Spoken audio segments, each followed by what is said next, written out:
G'day, leaders. In this podcast, we got to speak to the wonderful Annie Bryce. Annie is the CEO of Edge Early Learning and just this week has won the award for Most Influential Child Development CEO at the APAC Insider CEO of the Year Awards. We get to talk to Annie about authenticity and what that means in leadership, how she was able to carve a career by saying yes and seeing nothing as insurmountable. She talks about asking for feedback as a leader and also the importance of communication. Enjoy. Why did it count backwards? I know that we're now recording. What? Hello, Captain. What do I? Come fly with me. Let's fly away. What are we going to talk about? I don't know. So, leadership, life, and everything else. Yeah.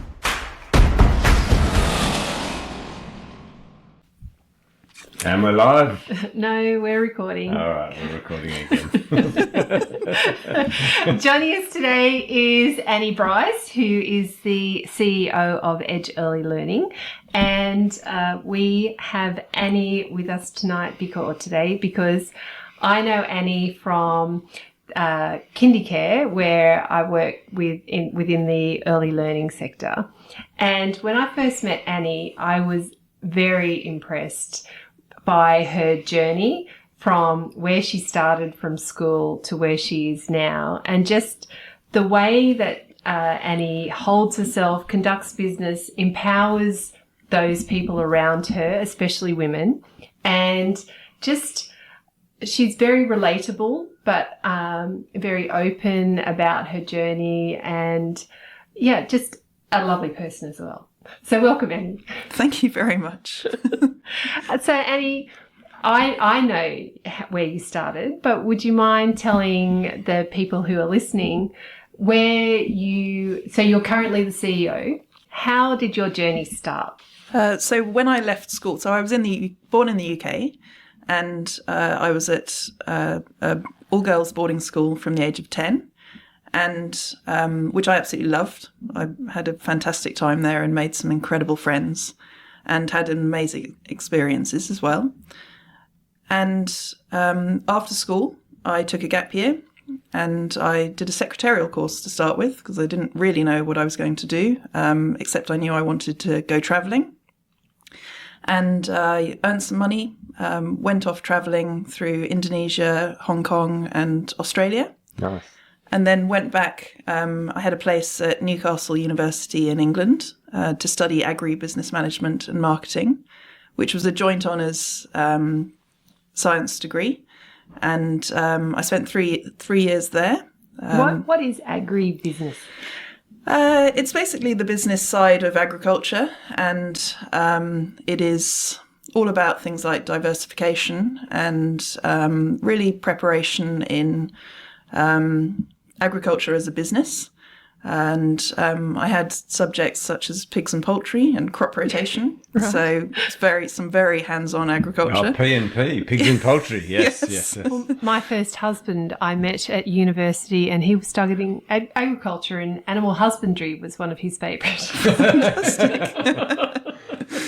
So, it was a really varied degree. I had 3 years there. Marketing was one of obviously a big part of it. But I came out of that with a 2-1 and decided to take another gap year because I wasn't quite sure what I wanted to do. I thought that I had hoped that I would go to law school, and my eldest brother was a lawyer at the time, and I aspired to be like him, I suppose. I have 2 brothers. Both of them have been incredible influences on my life. And I decided to do law, but it gave me the opportunity to take a second gap year, which not many people get to do. Nice. And so I managed to get myself a role at a law firm in Sydney. So I set off from England and worked as a paralegal. So what did your family think about you leaving to come to Sydney or Australia? I think they were a little bit shocked at first. I think they were concerned that I didn't have a job and didn't have anywhere to live, but I did have a job and I quickly found somewhere to live. So Was it Bondi? no, it was Balgowlah, actually. Wow. Yeah. Okay. Yeah. Ah, you're a posh pom. Yeah, well,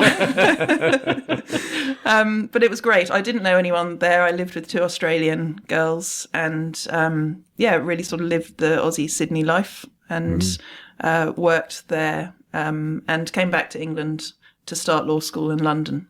I was 2 years at law school and then got a job at a law firm in Westminster where I did 4 rotations, commercial property, ecclesiastical law, What is No. ecclesiastical Wow. law? Okay. Yes, I was about to ask as well. What is that? it was a very specialist part of the law that, because of the firm that I was at Westminster, they had a office underneath Westminster Abbey. Wow. And ecclesiastical law covers all sorts of religious laws. Not something I'm particularly involved in, but it was an There's law in extremely religion.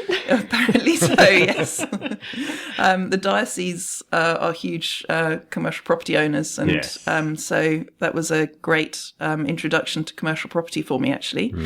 So after that time, I met my now husband Paul, and we moved out of London and lived in Essex, and I worked in a firm with a fantastic, most inspirational woman I've probably ever met called Susan Masters. And she was the only female partner in the firm. And she really took me under her wing and was a very impressive individual. She's passed away now, but I very much look back at the time I spent with her as a very formative time for me. So what qualities did she have that you looked up to? She had an absolute sense of authenticity in a very male-dominated environment. We were doing commercial property law and some agricultural sort of real estate, and she was known to be quite a powerful woman, but in her behaviours and her interactions with people, I'd say there was nothing overly overpowering in her behaviours. She was firm and assertive, but encouraging and made you want to be in her company. Well, one of the definitions that we use for assertiveness is that you say what you mean, but you don't say it mean. So you're saying directly what you want to get across, but you're doing it without any sort of emotional background. Is that a similar definition that you use for assertiveness? Yeah. So she was direct. You knew where she stood at Absolutely. all times. Yeah. Yeah. But it didn't make you uncomfortable. Okay. There was another female partner in the firm that I had to share a room with her, an office with her, because I was a sort of third year post-qualification lawyer. And it terrified me being in the room with her because she was listening to my every call I made on the phone. She was intimidating. Yeah. Whereas the time I spent with Susan, she was like, don't sit in my room. I don't need to keep an eye on you. And so Susan was senior to this other woman. I know they were on Same level. Same level. Wow. Yeah. But Susan gave you autonomy. Absolutely. Yeah.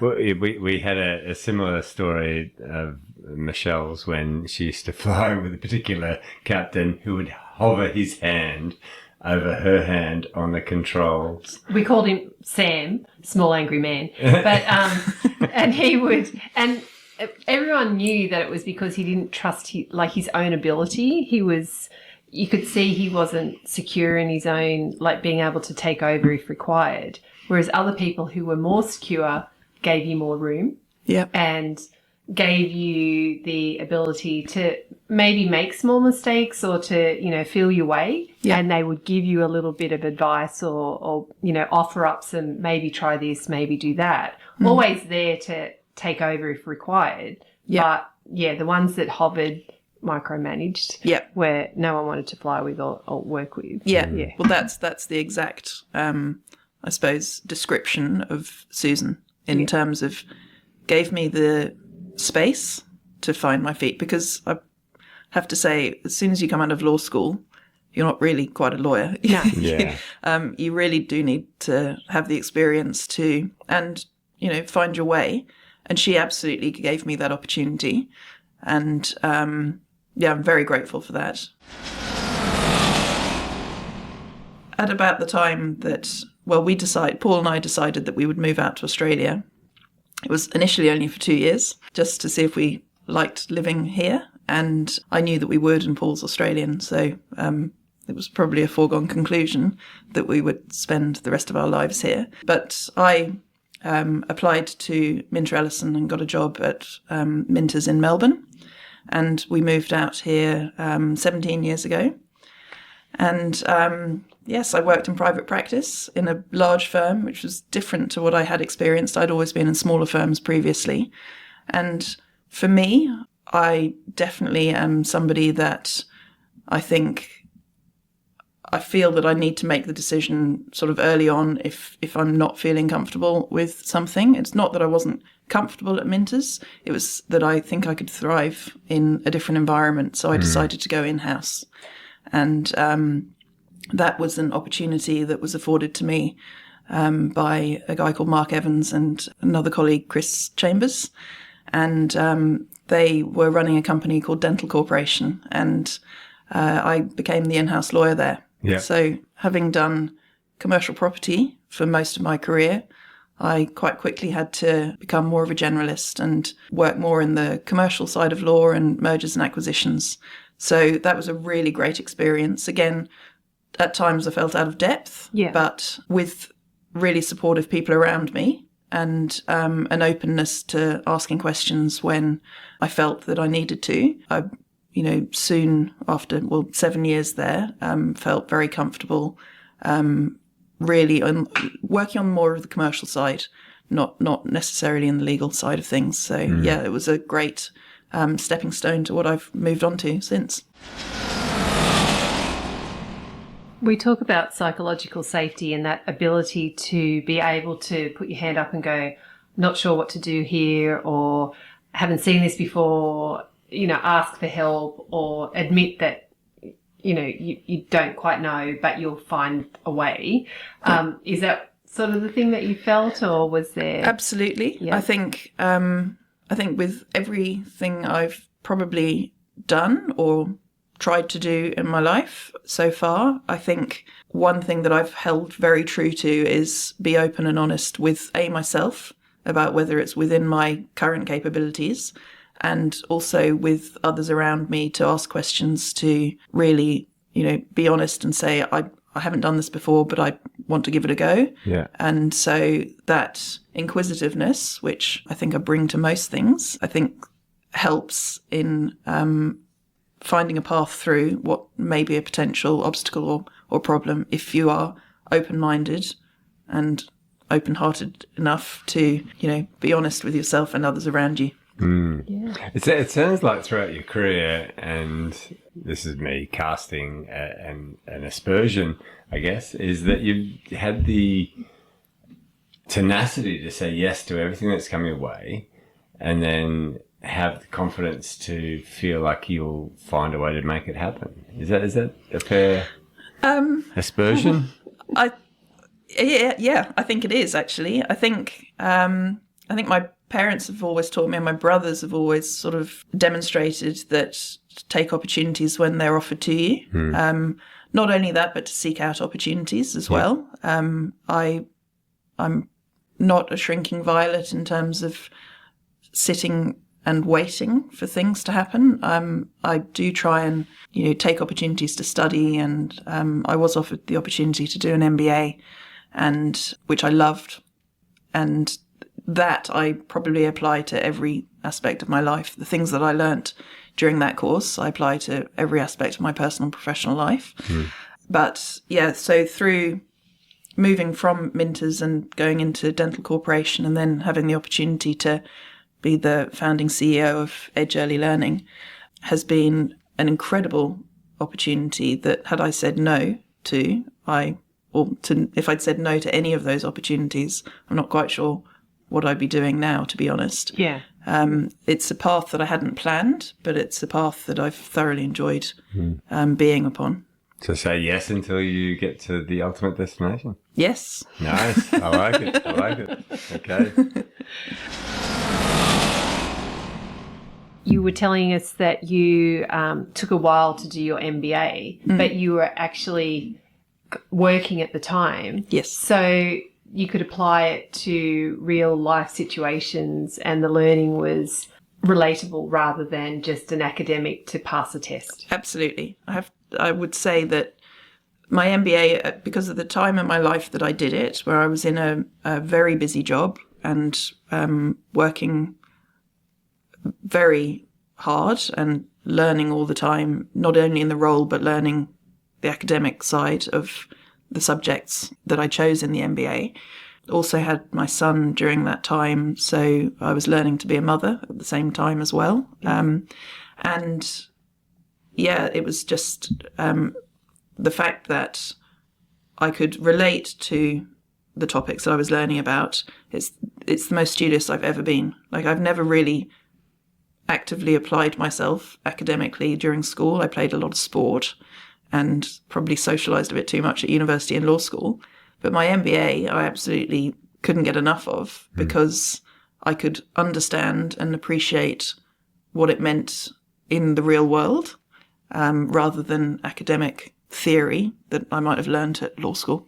Can I ask you a question about that whole socialising during your university days? I've got a strong feeling that that's where we learn our emotional intelligence.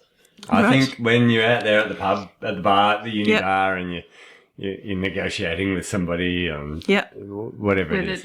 What are you negotiating? No, okay, look. What I'm implying is that it's those outside the academia. Academia. Thank you very much. The academia activities where you learn the life skills, the social skills, the sociology, the aspects of human nature that are going to stand you in good stead when you end up in a CEO sort of role. Would you like to comment on that?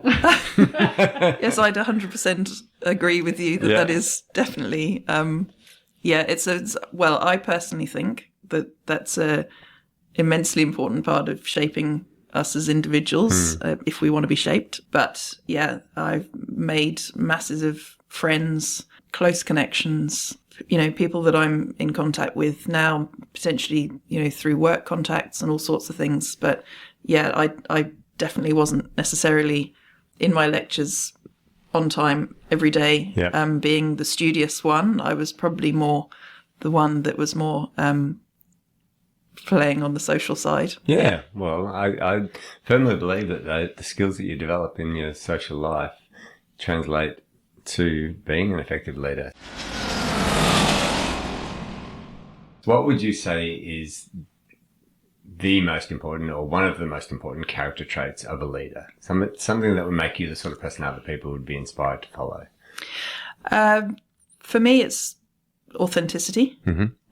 It's being real and genuine. Yeah. I think for me, I do find it difficult to follow somebody that I don't necessarily trust. And I need to have, if I think back of all the people that I've have been leaders in my career in the past, there's certainly some that I've learnt how I wouldn't like to be. Yeah. And that's also really helpful because it really does shape how you would like to, or how I personally would like to be as a leader.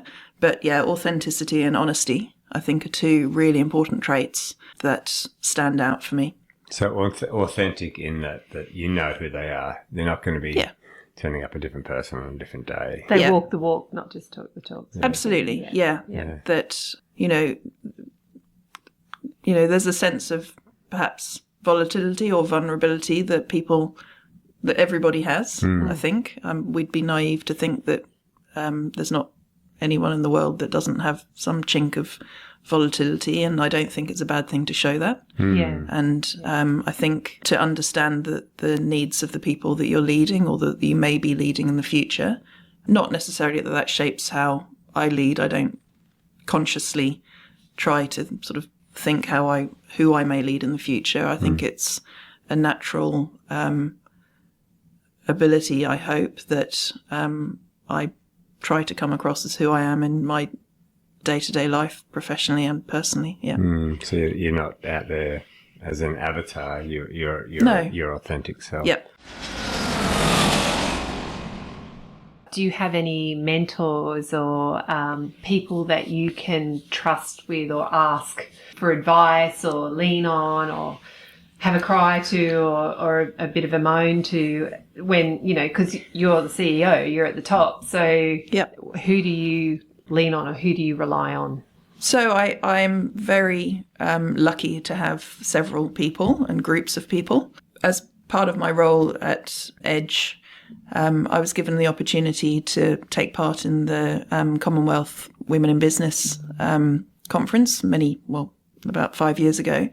And through that, I've made some fantastic friends and connections with like-minded business women, all of varied experiences, some extremely experienced in business and some of the rest of us less so. And we've kept in contact over the last 5 years. And that is a great support network for all of us to call on one another when we need to. And I would always say to anybody that is new in a leadership role that having somebody to talk to is very important. There's an old adage that it's lonely at the top, and it's quite true sometimes. Yeah. And so, having a supportive network around you is very, very helpful. But comforting as well. Who's a leader that you don't have to name names, but have you had a leader that you've admired in the past, and what have you learnt from them? Somebody that's led me personally, or do you mean somebody somebody that's influenced you? So, I have to say Susan, the first female partner that I worked for as a young lawyer, she was immensely influential on my confidence, I have to say, on my levels of feeling that I could feel free to bring my opinion to a table and openly talk to clients and really understand what clients need.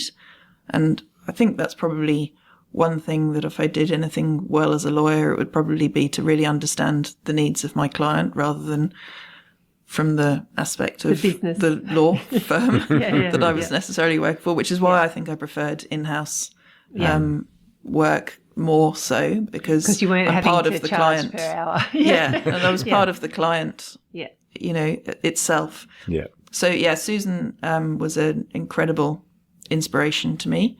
What's a mistake that leaders should avoid? That's a good question. I think sometimes leaders feel that they need to talk too much. Mm-hmm. I think there's sometimes a feeling that because you're a leader, you need to fill the silences or take the lead verbally and physically in terms of commanding a room. I'm very different to that. I'm probably quieter in meetings than many others. In fact, actually, I remember I was in a steering committee meeting with the CEO of a big global health fund, and he sort of turned to me and said, "Annie, you're not saying anything. Why aren't you contributing?" And I said, "I am contributing, actually. I'm listening." Yeah. And he said, "Oh, right." And I thought, my contribution actually is listening to this, because it didn't need me to say anything at the time, but it was that presumption that he had that we all needed to be saying something. And actually, I think there's certain times, I think probably one thing that some people make a mistake on is not thinking before they speak. And I think that's probably an important trait to be cognizant of as a leader, to really think before you speak and to understand the needs of the person you're speaking to, and the really get to, so that you understand the message coming to you, and so that you can then deliver a suitable and appropriate message back. I love that, Annie. I love that. One of my favourite authors, Stephen Covey, he wrote The 7 Habits of Highly Effective of highly effective people. And it's still one of my favourite quotes of all time: seek first to understand, then to be understood. I've heard it also said as 2 ears, 1 mouth, that order, that proportion, Yeah, So, that's good. No, I love the way you described that, because I'm thinking of a quote where isn't it I can't think of the quote exactly, but it's something about where if you speak like the idiot talks and the one who listens doesn't, or a fool, no one knows a fool if they're quiet, but if a bit like I'm doing now. I don't know the quote. We'll find the quote and we'll put it in the show that's notes. right, We'll put it in the show notes. But I love the energy that you were giving across when you were actually saying that. It made me feel like that's a skill to be reckoned with, that when you're sitting there really listening and paying attention, you're more powerful than the person who is speaking, because you're showing consideration of other people's opinions. You're open, which shows a sense of confidence, and that you're willing to hear other people's opinions. It doesn't always have to be about your opinion. Absolutely. Yeah. Well, I've noticed that with your team. What I know of your team is that they feel heard. So anyone who does feel heard wants to contribute because they feel like they've got skin in the game. They're part of the solution. Absolutely. And that I know from your team, what I've seen is exactly what happens. People give more if they feel they're valued. Yeah, so, brilliant. Yeah. I agree with that. So I'm really pleased to hear that. That's your view of having worked with us. Yeah. Yeah. If you were mentoring a young leader, what's a piece of advice that you could give them? I think probably be open to adapt and open to change. I don't know this firsthand. This is me making not an assumption, because I say never assume anything. Like a generalization. Making a generalization, that I think people, if they think they're on a particular path, they have to get there, and there's only, one particular way to go, and so they'll go down a particular route and achieve qualifications and meet the right people and do the right roles. And I think my own journey so far is probably evidence that you don't necessarily have to be set on a path, and that having an openness to opportunities that may arise, different learning environments, different opportunities to improve your knowledge of a particular area, or if you think you're on one path, don't discount any others. I think that's probably one thing I would say, and also if it doesn't feel right, don't keep pursuing it, because there's always a different path around obstacles. So our tagline is life, leadership, and everything else. So we've really limited ourselves, Annie. And if I can ask you for some life advice, so not just about leadership, but what have you learned in your life that you could offer to anyone as life advice? That nothing is insurmountable. I say that because when I say this to friends and the team regularly, is that when you think something is going really badly or feels like there's no way out of a particular scenario, at the time it is overwhelming and it feels like it's something that you can't overcome. Then when you look back, and I can do that so far, and I can look back and everything that I've thought was insurmountable at the time, I've actually been able to get through. And that may be through assistance on various projects or, all sorts of things. But I do think that having a mindset of nothing is insurmountable is helpful, because it makes you think of a longer term picture. Because if you think of yourself in a moment in time when everything is feeling like it's a barrier or everything's against you, it's really overwhelming. But then if you then think back about what you have been able to achieve, however small that those things are, or incrementally you've made achievements and steps towards a goal. If you then reflect back, you can see that there are things that, whilst they seem bad at the time, they're probably things that you've got the capability or the team around you to overcome. So, yeah, that would be my life advice. I love it. Yeah. I love it. One thing I want to touch on is you are sailing. So you're learning to sail, which I am very envious of. And it's been a bit of a goal of mine for the last 5 years. So I will be sailing soon because it's very similar to flying, similar sorts of things.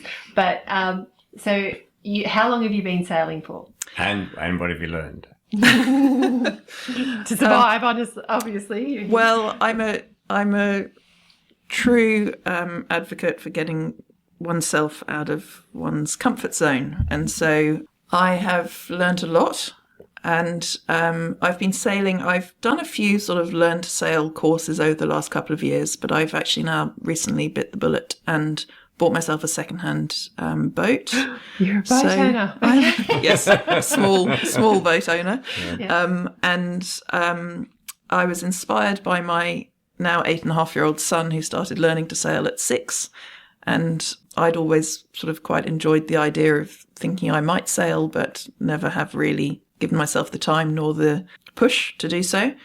And so watching our son Sammy sail, I was thinking, oh, well, if he can do it, I can. Yeah. But I'm very much getting out of my comfort zone. I've learnt to overcome that sense of, oh, sugar, what's going to happen if this all goes wrong? And actually, thankfully, I'm sailing in a lake that's only 1.8 metres deep, so nothing too drastic. So you're tall enough to be able to breathe. Yeah, I can breathe. Yeah. Yes. And has Sammy sailed your boat? He hasn't, no. Mine's a little bit too big for him, but he sails his own boat. Right. And so he's out there as a speck on the horizon. So it's really inspired me to take it on. It's a great opportunity to switch off and concentrate only on what I'm supposed to be doing. And I deliberately bought a boat that only has one sail, so I don't have a jib and a main sail to deal with. So I've thought tactically about how to enhance my ability to be able to sail the boat. Yeah. And it's something we all do as a family, and it's a great time to unwind, but also challenge myself. So I never seem to stop challenging myself. Yeah. I know a lot of leaders that sail. What is it about sailing? What do you learn from sailing that seems to be attractive to leaders? Well, my boat is just a single person, so I'm actually sailing solo. So I'm not leading anybody but myself. I helmet, and it's all up to me if it all goes wrong. The buck stops with me, but Which I suppose that happens. As being a CEO, yes. So yes, this is all rotating back to what I do in day-to-day life. But you were sporty at school. You're still sporty. I was very sporty at school. Yeah. So I was tennis player. Tennis. Oh yes. Tennis. Okay. We know this about you. Yeah. Tennis. A budding professional tennis player. So who was your sponsor? Wilson. Wilson. Yes, but that was when I was very young, and yes, they sponsored myself and my team. I suppose in terms of leadership, I was a leader at a very young age, actually, throughout school. So lots of captain roles, house captain, school prefect type roles. Yeah. But then when I went to uni, I didn't have any leadership responsibility at all. So that's obviously where I was forming building your emotional intelligence. I ditched all responsibility. Yes, get rid of responsibility. Yeah. Learn about people. Yeah, learnt about people, and then picked up leadership roles again, inadvertently, or. But that's a true leader, because you didn't necessarily chase it; they were bestowed upon you, or you were invited to. Yeah, I've been very lucky in terms of opportunity I've been given and invitations to do things. Would you say it's lucky, or that you've said yes to an opportunity that others may not have? Probably I've said yes. Yeah. Yeah. Yeah. Yeah. I think that leadership and parenthood are very closely related. I think great leaders make great parents and vice versa. What have you learnt about parenting that you can apply to leadership?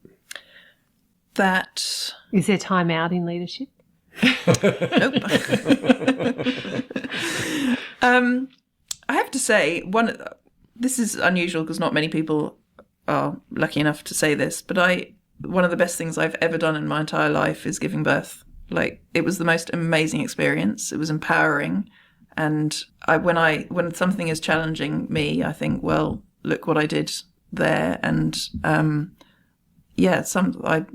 went into some mind over matter situation and had the most, it was an incredible experience. It wasn't fun, but it was an incredible experience that I think is, something that's... Well, it's powerful, isn't it? Powerful, yeah.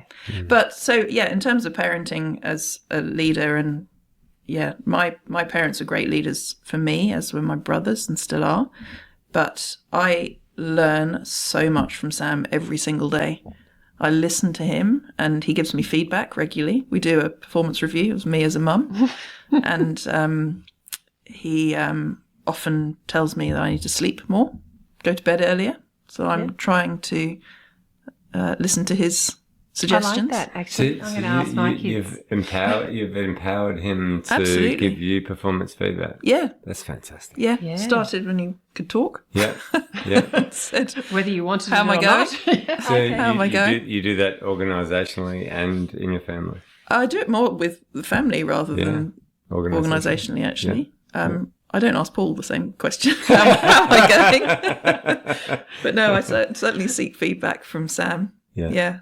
Oh, that's fantastic. I'm going to start doing that. I like that idea. Yeah. You learn a lot of negotiation skills, obviously, as being a parent as well. No, but I know my kids would appreciate, because I feel like they have psychological safety at home, but they would appreciate the fact that they could give feedback. Yeah. Well, that's it. Everyone wants to give feedback or be heard, don't they? And so I think asking for feedback on how you're going as a parent is probably a really helpful opportunity to hear feedback. Yeah. Because people, your own parents give you feedback on how you're parenting. Yes. But hearing it from your own children is really interesting and may help shape the things you're doing and how you're feeling. If we could ask you one last question, I've been trying to formulate this question now throughout the whole podcast because you've answered so many questions that I already have in advance. But as the CEO, you're in charge and you've got there through saying yes to many experiences, to constantly learning, to learning from other people. If you could leave us with one last leadership message from somebody at the top, wisdom from the peak, what would that be? Gosh. I think always be honest and always communicate very clearly around what's happening in the business, if it's a business setting. Because I think if people don't feel that they know what is going on or what is expected of them, it can be a very uncomfortable or difficult situation, and it's difficult to want to do something in response to a request if you don't really understand the bigger picture. And so I think honesty and asking true questions and telling the truth is probably one of the most important things I think you could do as a leader. Annie, what a wonderful experience learning from you. Thank you so much for joining us. Thank you. We've learnt from you and your experience, and our leaders will have too. So very inspiring. Really appreciate the opportunity to speak Thank to you today. very much. Our pleasure. Thank you. Thank you. Well, that was fun. That was fun. You're such a clown. The clown. Lady Captain. There we go. And who's going to listen to this? Maybe our mums. Thanks, Mum.